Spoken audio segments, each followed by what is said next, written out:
జరగబోతుందంటే మీరందరూ చాలా క్రమశిక్షణతో వింటారు అని. అనుపమ మీరు ఒక్కసారి గనక నిశ్శబ్దాన్ని పాటిస్తే మాట్లాడుతుందంట. రెడీయా?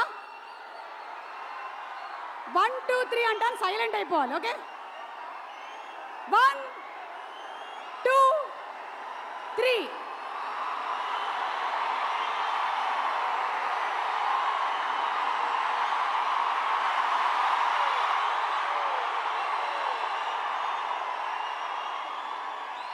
అసలు చెవులు ఎలా ఉంది తెలుసా? మొత్తం డిటిఎస్ ఎఫెక్ట్లు అన్నీ మన భీమ్స్ గారు ఉన్నారు, అచ్చు రాజమణి గారు ఉన్నారు, కానీ ఈ ఎఫెక్ట్ని మాత్రం ఎవరు మించలేరు అనిపిస్తోంది. అనుపమ ప్లీజ్ దండం పెడతా, మాట్లాడు.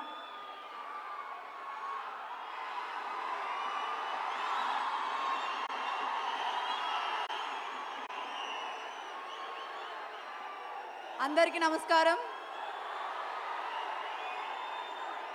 మాట్లాడొచ్చా వద్దా?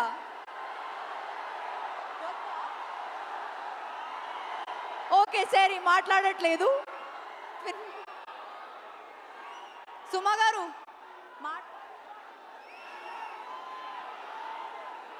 మాట్లాడొద్దు అంటున్నారు, నేను వెళ్ళిపోతున్నాను. ఏ రాధిక మాటలు విందాం ఒకసారి. Radhika, how do you feel about? రండి.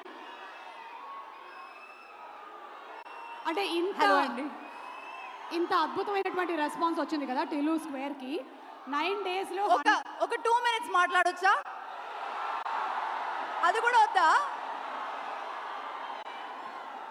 ఒక్కటే, మీరు నా పాలసీ 1 minute మాట్లాడుతున్నాను. Thank you so much for the love. నేను మీ టైం వేస్ట్ చేయట్లేదు. అండ్ ఎన్టీఆర్ గారు, thank you so much for coming here. నాకు అసలు బాధ లేదు, ఎందుకంటే నాకు తెలుస్తుంది వాళ్ళ ఇమోషన్ ఏంటో అని. ఆ ఎక్సైట్మెంట్ నాకు కూడా ఉంది. సో నేను కూడా అలాగే బిహేవ్ చేస్తాను. So yeah, thank you very much for coming. Trivikram garu, thank you very much for coming. To the entire people here, thank you very much. Thank you so much Anupama. నించున్నటువంటి ఫోటోగ్రాఫర్స్ అందరినీ కూర్చోవలసిందిగా రిక్వెస్ట్ చేస్తున్నాను. దయచేసి media వాళ్ళందరూ కొంచెం పక్కన రండి సార్, ప్లీజ్ రిక్వెస్ట్.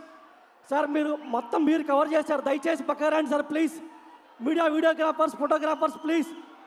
అంత బౌన్సర్స్ మీరు అందరూ బయటికి రండి ప్లీజ్. బౌన్సర్స్ మీరు అందరూ బయటికి రండి ప్లీజ్. దయచేసి మొత్తం బయటికి రండి. Bouncers please. వీడియోగ్రాఫర్స్ అందరూ బయటికి రండి. వీడియోగ్రాఫర్స్ అందరూ బయటికి రండి ప్లీజ్. అక్కడ బౌన్సర్లు ఎక్కువ ఉన్నారు, దయచేసి బయటికి రండి. దయచేసి బౌన్సర్స్ అందరూ బయటికి రండి. Bouncers and videographers please. Photographers